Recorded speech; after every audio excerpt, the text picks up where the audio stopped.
I got a very early start this morning, and good thing I did. Winds today are supposed to be dead calm. As you can probably hear, that is certainly not the case. Winds are screaming, and I had to cross a big lake to get to this cove, and man, I got soaked. But now I'm here, and I'm here for one specific reason, to see if I can find some speckled trout. I'm starting this morning throwing a matrix mullet. It may be a little bit early to hope to catch any big trout on the inside, on topwater baits, but that's what I'm hoping for today. If I can't get any big ones, I'll take some small ones. But man, the conditions are nothing like what was in the forecast.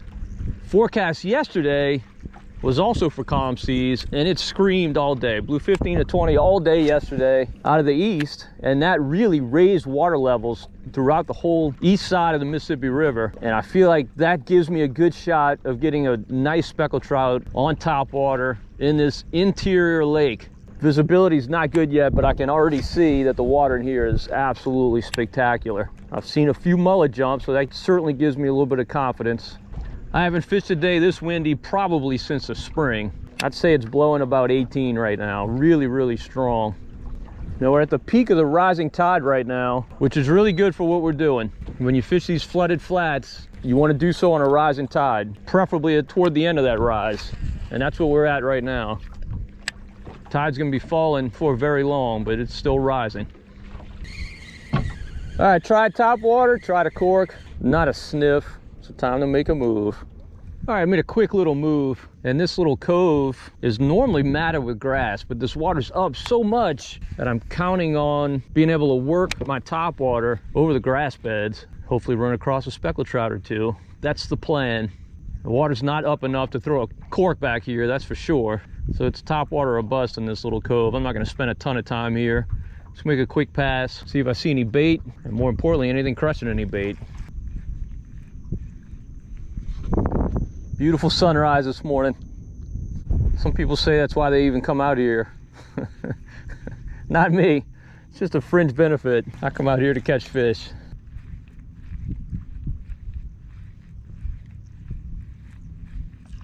Oh, good blow up. Dadgummit. He missed it. Oh, that was definitely a speckled trout. Looked like a decent fish too. Man, that stinks. I think it's too shallow to throw that cork rig, but let's see.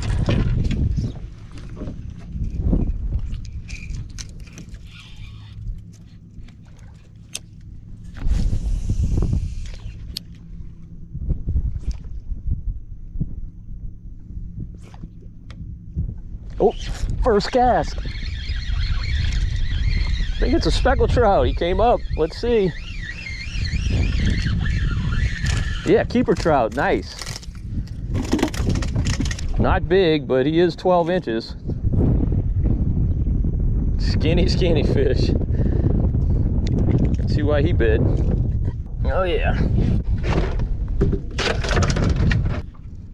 All right, apparently it was a one-hit wonder. I could make another pass in this cove, but just not enough fish to hold my interest, so I think I'm gonna move on. This episode of Marshman Masson is brought to you by Puglia Sporting Goods. All right, I'm taking a brief break in my trout quest. I've come into a nearby bayou that I've seen on a map a number of times and I've always wanted to fish, just never have. And it's okay right now. The water's just fair. It's got a little bit of a stain to it. And riding in here, I didn't see a whole lot of bait. It's kind of a wide bayou and depth in the middle is 6 to 7 feet. So it's not really all that exciting. I'd like that depth if the bayou is a lot narrower, but I'm here, so I'm gonna make a few casts. I'm throwing this Echo 1.75 crankbait, see if we can run across a bass or a red or even a speckled trout. Definitely there should be some in here. Feel better if this water was cleaner though. Beautiful little Trinas mouth right here. Of course, the water is rising, so I wouldn't expect to whack them here, but might be a leftover redfish hanging out here. Ever notice how unfun fishing is when you're not confident? I've got very little confidence in this bayou right now. So I'm basically just killing time. And you know, when you're fishing this time of year, you don't want to kill time because you're fishing against the clock. The sun's gonna get up, the water's gonna get hot, everything's gonna kind of shut down. So I'm gonna move on. Last cast right here. Gotta find something I feel better about. All right, let's go. All right, now this bayou is more to my liking. It's about 5 feet, really, really skinny, winding. And as you can see, water is just gorgeous, really nice. So I'm sticking with this Echo, probably alternate between this and that H&H spinnerbait that I've been catching fish on. As you can see, this grass is really flooded. I mean, this tide is really up. We're at the peak of the rise. It is still moving a little bit, but it's gonna stop any minute, which is fine with me. We'll get to fish that fall. Now that we're back in the marsh, I'd rather that. Man, look at this Tranas. Look at that. Beautiful. If that tide was falling, that would be something I would bomb.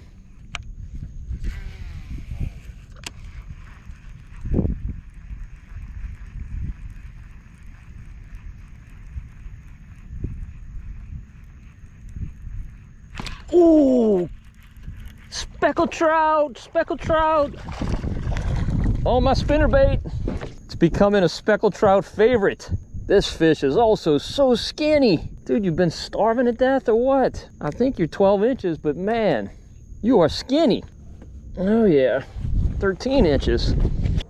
Now I keep catching specks on this combo this year. If you're a regular viewer of the channel, you know what this is. It's the soft wire H&H number 4, called the H&H Cajun Spin. It's a 1/4 ounce death grip jig head, and it's a shrimp Creole matrix shad. And really everything that lives in the marsh eats this. I generally fish it for bass and redfish, but as you can see, specks bite it as well. And this time of year in September, you'll take whatever you can get. You're not picky about the species.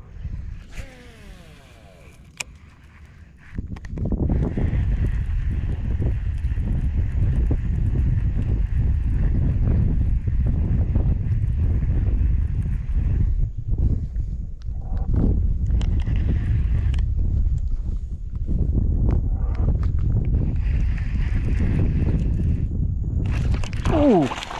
Oh, another trout. He hit me way out here. All right, time to change tactics. Time to change tactics and see if we can mine this little trout area. If there's any others in here.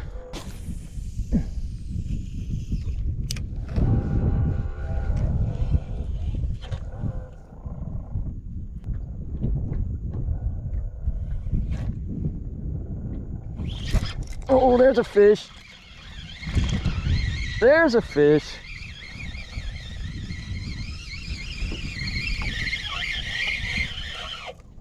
Nice trout. There we go. About a 13.5, maybe 14 incher on my red ice TKO under my Versamax Pro Series bolt cork. Man, he took it deep too. Maybe there's a few trout in here. Love it.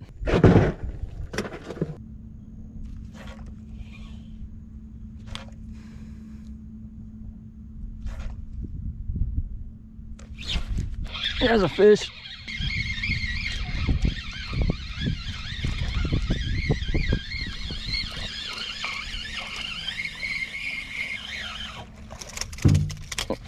All right, he fell on the boat. Sometimes you get lucky. That's actually a pretty solid trout. I mean, for what we're doing. But a 15 incher, I will take him. So what I did, I repositioned the boat because I saw a bunch of bait just really close to me. It looked like all pogies. And I threw right into where I saw that bait. And that's where that fish was, not surprisingly. Now what I've been fishing to catch these trout are bayous that lead from the outside to the inside, very close to the coast. No question, they're using them as travel corridors to get back from the spawning grounds into the interior, and the fish are certainly not schooled up. When you catch more than one in an area, in my view, that's simply because there's a bunch of bait there and a few fish are taking advantage of it. But you generally can't just sit on anchor and catch a whole bunch of them. I've caught 2 or 3 in this little area, and I suspect it won't last long and I'll have to move on. Probably why that spinnerbait has been so productive. I've just been throwing that while I've been covering water, just running across a fish here and a fish there.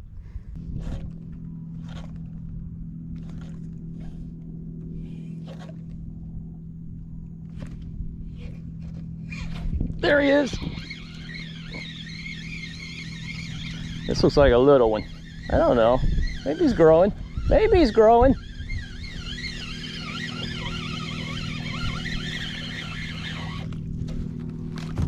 No, he's a keeper. That's a better fish than I thought he was. About a 14 and a half. Man, look how deep he took it. You love to see that. No doubt. That's a good sign. These fish are in here feeding, that's for sure.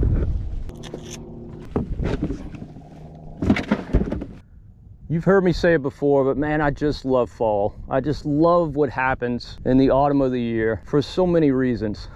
But these trout coming back inside probably is my favorite aspect of fall fishing. It's just, man, it's just so awesome.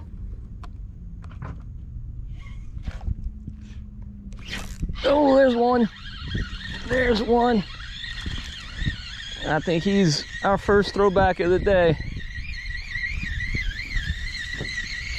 But I'm still happy to have him. And he's not a throwback. He's a 12-incher for sure. They're just really, really skinny fish. Not strong at all. Ooh, they're skinny. Look like Nicole Richie in her prime. This episode of Marshman Masson is brought to you by Death Grip Jig Heads and by Sportsman'sOutfitters.com and by Cito New Orleans and by Plaquemines Parish and by Community Motors. All right. That was actually a 13-inch fish. Much nicer than I thought. My TKO is getting a little long in the tooth. Not sure what it is about that bait, but man, it's just a great bait to float under a cork. There's another one. There's another one. I've insulted the last two and said they weren't keepers. I think this one is definitely a keeper. Yes, he is. Yes, he is. Somebody's eating well tonight. And sometimes they want that TKO just sitting still with only the waves providing any action. That doesn't seem to be the case today. Water temperature is 85 degrees and climbing, so the fish are very, very active. They're not looking for anything that's slow moving. They're really looking for bait that's darting, getting away. So you really got to keep that TKO moving. I've gotten a bunch of these fish just kind of hopping the bait up. Figure a trout is down there looking at it and is waiting for that bait to have some action before he hits it. Got to get something to inspire him to feed. Because let's face it, we're trying to get him to hit a chunk of plastic. This is one of those deals where I got fortunate because that trout hit my spinnerbait and I actually missed it, but I hit the spot lock and threw up current of that area, trying to see if there are any more fish around. Caught one or two, but then noticed that there was a lot of bait close to me, so I was probably over the school. So I pulled way up current, and now I'm throwing down current and catching a fair number of fish.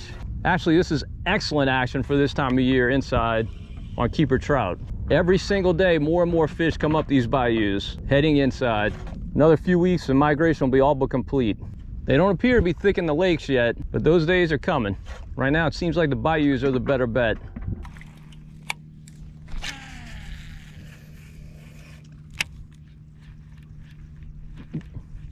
Ooh, first cast, I got a blow up on the top.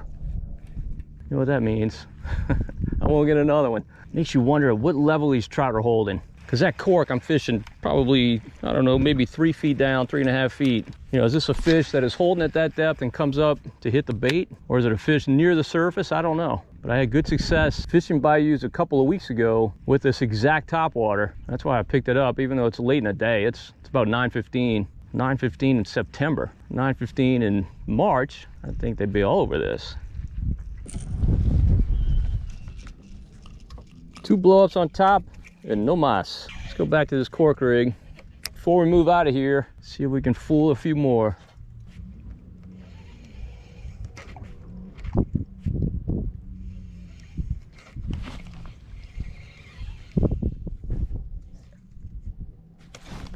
Oh, there's one.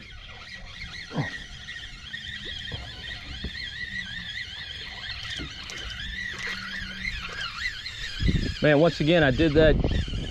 Not really pop, just kind of keeping that shrimp moving. And that's what inspired this fish to bite. That's a good one. That's a good trout. All right. All right. I'm just kind of sitting down, eating. Oh, fish on. No, I missed him. Pay attention, Todd. No time to eat.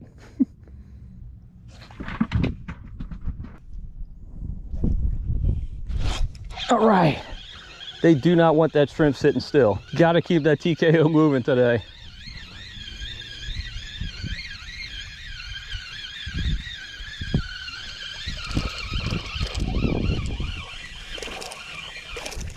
All All right, all right, all right. Getting a nice mess of speckled trout. Wow, I can see all these pogies right here next to the boat, and I can see trout under them eating them. The pogies are about this big, and the trout, of course, about the size of the ones we're catching. Obviously, the school of bait is just moving through here, because when I was over there, it was right next to me, which is why I came over here to cast that way. Now it's kind of followed me over here. You wouldn't think throwing a shrimp imitation would be ideal in that situation. But I think trout this size will always eat. Oh, there we go. They'll always eat a shrimp, no matter what they're feeding on. They like shrimp more than anything.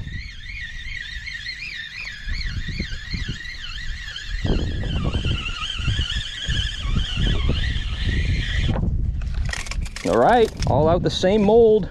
Barely keepers. Well, we caught a few that were solid keepers. Just long and skinny September speckled trout. Cannot complain about that. I cannot even believe the number of teal I've seen today. Obviously, they had that big Arctic blast earlier in the week in the western U.S. That front was supposed to get through here, but it never did. But I think it uprooted a bunch of teal.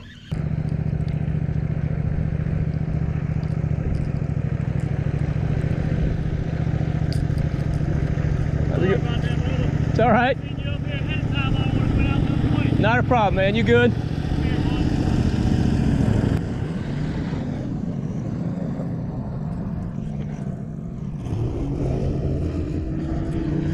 All right, pitfall of fish in the marsh. This time of year, duck hunter out looking for birds, which, man, he should be happy with what he's seeing here, but he definitely messed up our area that was so productive. I'm probably gonna give it a minute. I just tied on this rattle trap.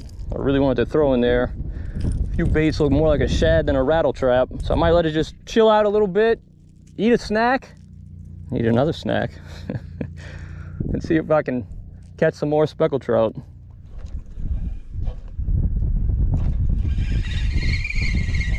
All right, unfortunately that duck boat killed our bite, so it's time to move on. Probably find other areas like this that are also holding fish, but I may scoot into a pond real quick and see if we can run across a red or a bass. That'd be fine. And I tell you what, there are pogies galore in this pond. There might be some trout. Let me throw that spinnerbait. I thought it would be too caked with grass, but with this water up, I got some room in the water column to throw the spinnerbait.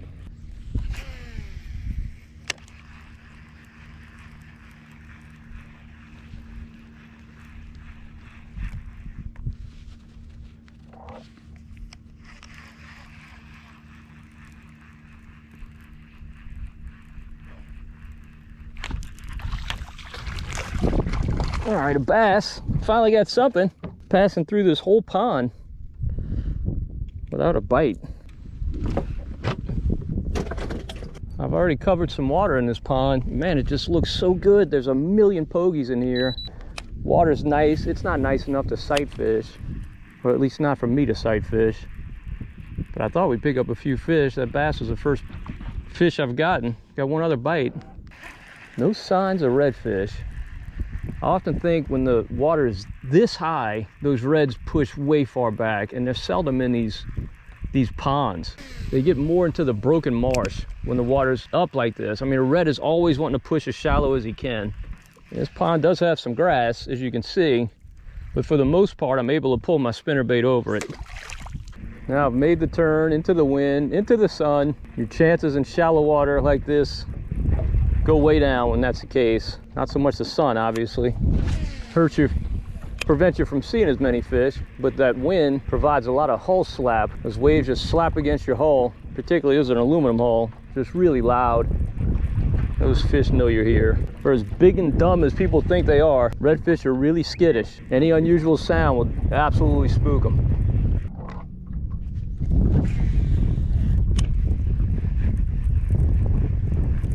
Oh, there's a fish. Another bass. Another little bass. All right, he's a keeper. He's a keeper. Here we go, big boy. Barely hooked. Thanks for hitting, though. Appreciate it. Much obliged.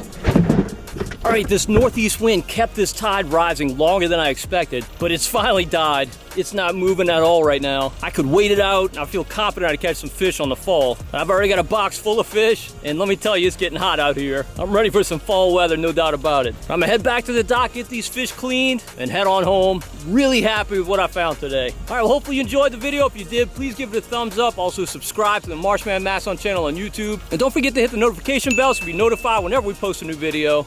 And until next time, if we don't see you in the marsh, we'll see you right here on Marshman Masson.